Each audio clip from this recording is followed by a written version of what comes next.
د بغلان د غوري سیمنټو فابریکه د دوهم ځل لپاره د ملي پراختیا شرکت ته وسپارل شوه.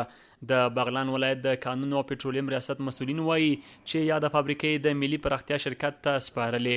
د دوی په خبره چې دوی ورته 1,80,000 ټنه سیمنټ په قرارداد ورکړي چې اوس د یادې فابریکې چارې په عادي توګه روانې دي.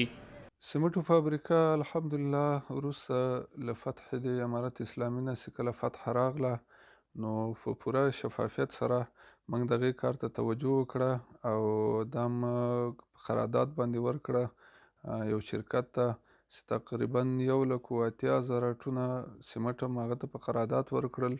الحمدلله اوس تولید هم ښه ده.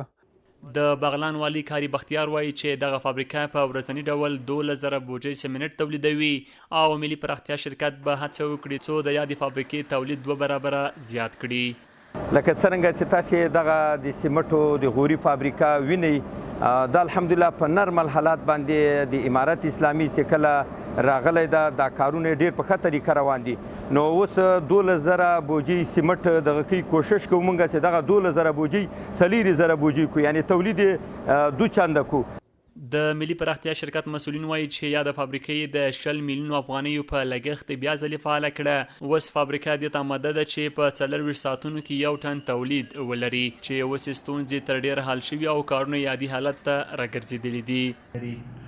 اوس تولید فابریکه آماده ده چې تر 1000 ټنه په 24 ساعتو کې تولید وکړي. منتظر دی هغه چې دا مواد خام چې موږ په دا څو ورځو کې خریداري وکړو ان شاء الله لاره کې دا موټرونه د ایران نه راغلی ده خریداري م کړې ده په بندر کې ده ان شاء الله په دا 3-4 ورځو کې راځي فابریکه بیرته په 1000 ټنو آماده کیږي.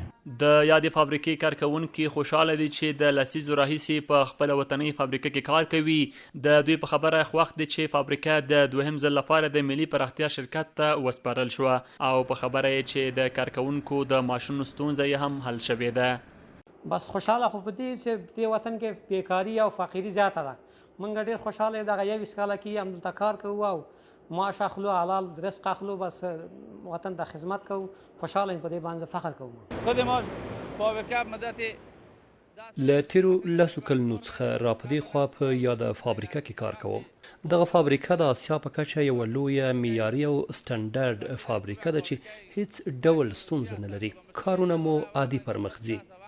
د یادولو وړ ده چې د بغلان د غوري سیمنټو فابریکه د مخکینی حکومت پر مهال هم د ملي پراختیا شرکت اړوند وه خو د اسلامي امارت په راتلو سره کانونو او پټرولیم وزارت ته وسپارل شوه خو له لږ ځنډ وروسته بیرته ملي پراختیا شرکت ته وسپارل شوه.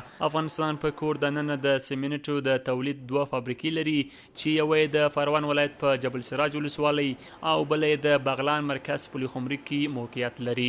دغه هیواد په کور دننه 6 سلنه د اړتیا وړ سیمنټ تولیدوي چې 94 سلنه بیا له ګاونډي هیوادونو څخه راواردوي.